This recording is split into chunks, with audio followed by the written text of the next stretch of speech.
अस्सलाम वालेकुम दोस्तों, ये जो वीडियो है ये डिटेल वीडियो है जापानीज लैंग्वेज स्कूल के बारे में।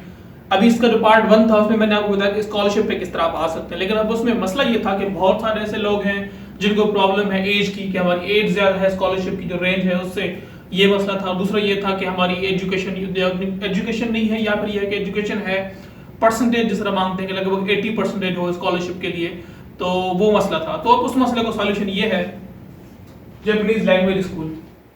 जापानीज लैंग्वेज स्कूल के लिए जो है बिल्कुल इजी प्रोसीजर है, लेकिन इसमें एक इशू ये है कि आपके अकाउंट में, आपके बैंक में पैसे होने चाहिए। स्कॉलरशिप जब आपको मिलती है तो आपकी सारी रिक्वायरमेंट्स खत्म हो जाती हैं, क्योंकि जब आपको गवर्नमेंट सपोर्ट कर रही है तो इनको पता होता है कि यार इसको गवर्नमेंट से जो है पैसे मिल रहे हैं, स्कॉलरशिप इसको आनी है, तो बैंक स्टेटमेंट रिक्वायरमेंट सब खत्म हो जाती है। जब आपको स्कॉलरशिप मिलती है तो आप उसको कंफर्मेशन लेटर आता है, एक फॉर्म आता है, और अपना पासपोर्ट लेके जाते हो एम्बेसी में, you will get the visa, बाकी डॉक्यूमेंट खत्म हो जाता है। लेकिन अब इसमें जापानीज लैंग्वेज स्कूल में आपके पास स्कॉलरशिप नहीं है, इसमें आपने अपने खुद के खर्चे पे आना है, तो इसलिए आपको बैंक स्टेटमेंट पर दिखानी पड़ती है। तो इसकी आज मैं आपको बेसिक रिक्वायरमेंट्स दिखाऊंगा। और एक स्कूल भी मैंने देखा है, स्कूल तो बहुत सारे हैं, लेकिन इशू ये था कि उनकी इन्फॉर्मेशन जापानीज में थी। अभी मैंने एक स्कूल फाइनली एक सर्च किया जिसकी इन्फॉर्मेशन जो है सारी की सारी इंग्लिश में उसकी इन्फॉर्मेशन है, ताकि आपको हर चीज इजीली समझ में आए। अब ये जो काम है, एजेंट जो है आपसे, अगर आप एजेंट के पास जाते हो तो यही काम आपको 25 से 30 लाख में आपको कर देगा, क्योंकि उसको प्रोसीजर पता है। अगर आपको अब करना आपने खुद ही है, आप ये कहते हो कि भाई, जैसा कुछ लोग मुझे मैसेज करते हैं कि भाई मुझे ये चीज के लिए आना है, तो मैं उनको समझाता हूँ कि भाई, वो कहता है मैं एमए पास हूँ, ये है वो है, मैं कहता हूँ भाई ये वीडियो देखो और फिर समझ में जो चीज नहीं आ रही तो आस्क मी। कहता है मुझे समझ कुछ नहीं आती इन चीजों की, मुझे बस ये मेरा डिग्री लो और ये ट्रांसक्रिप्ट लो, मुझे कर दो, मेरा वीजा लेके दो। तो यार मैं I am not an agent. पहली बात तो ये, आप कह रहे हो कि आप एमए हो, तो आपके एमए होने का क्या फायदा? आपके पास एक पेपर है, यू कांट डू एनीथिंग, आप सर्चिंग नहीं कर सकते। मैं आप वीडियो में आपको हर चीज पूरी, अब मैं आपको स्क्रीन दिखाऊंगा, कंप्यूटर स्क्रीन आपको दिखाऊंगा, स्टेप बाय स्टेप गाइड करूंगा क्या करना है, कौन सी ईमेल पे कहां सेंड करना है, डॉक्यूमेंट्स किस चीज के बारे में है, हर चीज बताऊंगा। फिर भी फंसते हो कहीं पे भी, मैं कह रहा हूँ कि आई एम हियर, मैं आप लोगों को बताऊंगा इस वीडियो पे जो जिस चीज के बारे में, जो जिस वीडियो स्कॉलरशिप की वीडियो देख रहे हो उसके नीचे कमेंट करो। मैं आपको कमेंट का मैसेजेस भी ठीक है, लेकिन मैसेज में थोड़ा बहुत टाइम लगता है, क्योंकि इतने मैसेज होते हैं। दूसरा ये कि वो लोग जो मैसेज करते हैं हेलो हाय वाले, तो कहते हैं वो हाय करेंगे, फिर मैं हाय करूंगा, फिर कहेंगे हाउ आर यू, फिर मैं कहूंगा आई एम फाइन। तो भाई हाय अस्सलाम वालेकुम ठीक है, उसके बाद अपना मैसेज भी साथ में छोड़ दो, तो मुझे थोड़ा इजी रहेगा, क्योंकि मेरे पास फिर मैसेजेस लिमिट में होंगे, थोड़े कम मैसेजेस होंगे।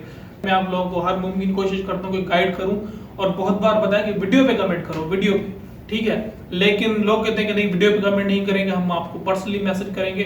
तो अगर आपको ये डर है कि लोग आप पे हंसेंगे या लोग कुछ कहेंगे, तो कहने दो भाई, आपके फ्यूचर का सवाल है ना, लोगों की परवाह मत करो, कमेंट करो। कोई आपका दोस्त है देख लेगा, मजाक उड़ाएगा, उड़ाने दो मजाक उसको, कोई मसला नहीं है। मैं तो अपना पूरा देखो, पूरा फेस आप लोगों के सामने रख रहा हूँ, उल्टे सीधे मैसेजेस भी आते हैं, उल्टे सीधे कमेंट्स भी आते हैं, इट्स फाइन, नो प्रॉब्लम। तो कमेंट करो, कमेंट बेहतर है, आप लोगों को जल्दी रिप्लाई आएगा, क्योंकि कमेंट थोड़े लिमिट में होते हैं, मैसेजेस बहुत ज्यादा होते हैं, मुझे रिप्लाई करने में टाइम भी लग जाता है। मैसेज करूंगा, मुझे हर किसी को रिपीटेड क्वेश्चन होते हैं, सेम क्वेश्चन होते हैं, बार बार पूछे जाते हैं। तो अगर कमेंट आप पढ़ लोगे, कमेंट में मुझे पूछोगे, तो दूसरों को भी वही से आंसर मिल जाएगा, मुझे बार बार रिपीट चीजें करने की जरूरत नहीं पड़ेगी, ठीक है। नाराज मत होना, ओके। तो अब इसकी बेसिक रिक्वायरमेंट्स आप देख लो, इसमें कोई एज लिमिट नहीं है, एज की कोई लिमिट नहीं है, आप जितनी भी एज है आप अप्लाई कर सकते। लेकिन इशू ये है कि अगर आप 45 इस तरह उससे भी ऊपर हो, तो फिर ये एक मसला आ सकता है कि आपको पार्ट टाइम जॉब मिलने में, यहाँ पे आगे आपको पार्ट टाइम जॉब करनी पड़ेगी। पार्ट टाइम जॉब का ये है तकरीबन जो है आपको पार्ट टाइम जॉब करते हुए 1200 येन, क्योंकि मोस्टली क्लासेस इनकी डे में होती हैं, तो आपको 1200 येन एक घंटे के मिलेंगे। 1200 येन एक घंटे का आप समझोगे पाकिस्तान में तकरीबन 1700-1800 के करीब एक घंटा आपको जो है, एक घंटे की। तो आप जो है एक हफ्ते में आप 28 घंटे एक हफ्ते में आपको अलो है, और एक घंटे के ये है 1200 येन पाकिस्तानी, 1700 से 1800 जो है आप एक घंटे में कमा सकते हो, तो उससे आप अपने एक्सपेंसेस अफोर्ड कर सकते हो, ठीक है। वो तकरीबन आपको यूं समझो कि इनिशियली आपके पास थोड़ा पैसा होना चाहिए, ताकि आप अपने एक्सपेंसेस, तकरीबन आपको 3 से 4 महीने लगेंगे, 3 महीने लगभग आपको इस लेवल तक, जापानीज लेवल को पहुंचने के लिए आपको पार्ट टाइम जॉब मिल सके। क्योंकि जब आपको जापानीज नहीं आएगी, जीरो होगी, तो इनिशियली आपको 1-2 महीने, 3 महीने जॉब नहीं मिल सकती, मुश्किल हो जाएगा। 3 महीने के बाद आप इस लायक हो जाओगे जापानीज लैंग्वेज पढ़ते हैं कि आपको जॉब मिल जाए, ठीक है। अब आगे बात करते हैं एजुकेशन लेवल। आपका इंटरमीडिएट 12वीं FSC होना लाजमी है, इससे कम होगी तो फिर मुश्किल है आपको जो है ना, इसमें स्कूल वाले आपको फिर एक्सेप्ट नहीं करेंगे। एटलीस्ट 12वीं होनी चाहिए, सही है। इंग्लिश जा रहे हैं, वो आपसे इंग्लिश में बात करेंगे, फॉर्म इंग्लिश में भरेंगे, इंग्लिश भी नहीं होगी और आपको जापानीज भी नहीं आएगी, तो फिर आपको किस तरह समझाएंगे, उर्दू तो उनको नहीं आती होगी, तो आपको इंग्लिश थोड़ी बहुत बेसिक आनी चाहिए, ठीक है। तो एजुकेशन लेवल ये है। बैंक स्टेटमेंट, बैंक में आपके ज्यादा हो तो अच्छा है, लेकिन कम से कम 24 से 25 लाख पाकिस्तान रुपीज आपके बैंक स्टेटमेंट ये आपको दिखाने हैं, आपको किसी को देने नहीं है। और ये नहीं करना कि आपने जो है कल बैंक स्टेटमेंट बनाना है, 2 दिन पहले आपने अपने रिश्तेदारों से पैसे लिए और डाल दिए, वो तकरीबन 3 महीने पीछे का रिकॉर्ड मांगते हैं, 3 से 4 महीने 6 महीने पीछे का रिकॉर्ड मांगते हैं। तो आपसे अकाउंट में पहले से आपके अकाउंट में पैसे हों, ठीक है, तो तब आपके अकाउंट में तकरीबन 25 लाख मिनिमम हो, इससे जितना ऊपर होगा उतना फायदा है। 25 लाख एटलीस्ट होने चाहिए आपके अकाउंट में, ठीक है। एक ईयर की जो फी है, 1 ईयर की जो फी है वो है 13 लाख। 13 लाख जो है आपने इनिशियली यहाँ पे आते हुए आपने इनको फी देनी है। तो उसके बाद ये फिर आपका फी पे होने के बाद आपका वीजा वगैरह के डॉक्यूमेंट आपको पोस्ट करके आपको सर्टिफिकेट ऑफ एलिजिबिलिटी है वो आपको भेज देंगे आपके एड्रेस पे। अभी बिल्कुल अभी वीजा नहीं है, लेकिन अगर ये प्रोसेस आप अभी करते हो तो जाहिर है इस प्रोसेस में साल तो लग जाना है, 8 महीने साल बिल्कुल लग जाना है। तो तब तक होपफुली कुछ ना कुछ ये ऑप्शन निकाल लेंगे, इतना अरसा 1 साल तक बंद नहीं रखेंगे सेटअप को, तो जैसे ओपन होगा तो आप आ जाएंगे, सही है। तो इसलिए प्रोसेस को अभी आप कंटिन्यू करोगे तभी ये पॉसिबल हो पाएगा। इंजीनियर्स के लिए बेस्ट ये है कि पहले स्कॉलरशिप पे कोशिश करेंगे, स्कॉलरशिप की वीडियो मैंने बनाई है इससे पहले। अगर स्कॉलरशिप पे उनका काम नहीं होता तो फिर ये है कि फिर दूसरा ऑप्शन उनके पास जापानीज लैंग्वेज के लिए आए, यहाँ पे 1 साल की जापानीज लैंग्वेज करें और फिर अपनी डिग्री की बिहाफ पे जो भी उनकी इंजीनियरिंग किसी भी फील्ड में है उसमें कर सकते हैं। मेडिकल का थोड़ा ये इशू है डॉक्टरों का कि ये जो है अपने ही इसको प्रेफर करते हैं क्योंकि उसमें इंसानी जान इन्वॉल्व होती है, तो उसमें थोड़ा घबराते हैं कि जो भाग इसकी एजुकेशन है तो ये थोड़ा उसमें थोड़ा रिस्क कम लेते हैं। उसमें फिर ये होगा कि आप यहाँ पे आके जापानीज लैंग्वेज सीख के अगर थोड़ा बहुत आप कोर्स कर लेते हो 6 महीने का 1 साल का मेडिकल से रिलेटेड, फिर आपकी वैल्यू बिल्कुल बढ़ेगी। फिर आप उसकी टर्मिनोलॉजीज जो है मेडिकल में जो उस चीज़ की जो आपका है वो 1 साल में आप वो भी सीख लोगे और जापानीज लैंग्वेज सीखने के बाद तो फिर आपका मेडिकल में भी यहाँ पे बहुत स्कोप होगा। लेकिन इनिशियली जो है ये बाहर के डॉक्टरों को मतलब दूसरी कंट्री के जो वो है MBBS है इसको थोड़ा सा मतलब ये घबराते हैं लेने से, ठीक है। तो ये मेन चीज़ें हैं। अभी मैं आपको कंप्यूटर स्क्रीन दिखाऊंगा। कंप्यूटर स्क्रीन पे आपको total process A to Z process आपको पूरा समझाऊंगा। फॉर्म कहाँ से मिलेंगे, फॉर्म्स कौन कौन से फॉर्म हैं, फॉर्म को किस ईमेल पे सेंड कर रहे हैं। तो चले मेरी कंप्यूटर स्क्रीन पे। तो दोस्तों इस वक्त ये आप देख रहे हैं मेरे कंप्यूटर की स्क्रीन। तो अब यहाँ पे जो है ये मैंने वेबसाइट खोली हुई है इस स्कूल की जो जापानीज लैंग्वेज स्कूल है। इस स्कूल का नाम है, यहाँ पे ये लिखा है कामियामा गाकुइन, ठीक है, जापानीज लैंग्वेज स्कूल, ये इस स्कूल का नाम है। और ये इसके यहाँ पे कोर्सेज हैं। कोर्सेज सबकी फ़ीस सेम है, 1 ईयर की ये है, ठीक है। आपको फिलहाल 1 साल की ही फीस अगर आप देते हो तो नो प्रॉब्लम, उसी पे ही आप आ जाओगे। आपको सारी की सारी दो साल की एक साथ में नहीं देनी। लेकिन नॉर्मली जो है कोर्स 2 साल का होता है, पर आप जो है 1 साल की फ़ी पे जो है आप आ सकते हो। अगर ये स्कूल नहीं मानता तो इस तरह के और भी स्कूल मिल जाएंगे जो 1 साल पे मान जाए, तो this is not a big problem. अगर आप कोर्स ए जो है वो बिल्कुल बेसिक कोर्स है, जो कोर्स ए है ये वाला फर्स्ट वाला, ये बिल्कुल बेसिक कोर्स है, बिल्कुल जिनको 0 जापानीज है। लेकिन मैं आपको ये सजेस्ट करूंगा अगर आप 6 महीने का आप स्कूल को ईमेल करोगे, मैं आपको सारी इन्फॉर्मेशन नीचे दिखाता हूँ, बाद में ईमेल उनकी दिखाता हूँ। आप उनको ईमेल करोगे कि मैं जो है कौन यहाँ पे पाकिस्तान में कौन से लैंग्वेज स्कूल से जापानीज सीख के आऊँ, उनसे सर्टिफिकेट लूँ, तो आप मुझे कोर्स B या C से स्टार्ट करोगे। नॉर्मली ये B से करेंगे। फिर अगर आप वहाँ से सीख के आते हो तो फिर आपको बेसिक वाला कोर्स ए नहीं करना पड़ेगा, आप कोर्स B से स्टार्ट करोगे क्योंकि कोर्स B ज़्यादा बेटर है, उसमें बेसिक से ज़्यादा चीज़ें आपको सीखने को मिलेंगी। अब ये होगी इसकी बुनियादी इन्फॉर्मेशन कि आप माइंड में ये रखो कि कोर्स B से आपने स्टार्ट करना है। अब यहाँ पे आते हैं ये एडमिशन कैसे होगा। एडमिशन का इसमें सारा प्रोसीजर है। इसकी बुनियादी रिक्वायरमेंट ये है कि आपकी एज जो है वो 18 साल तो हो, ठीक है।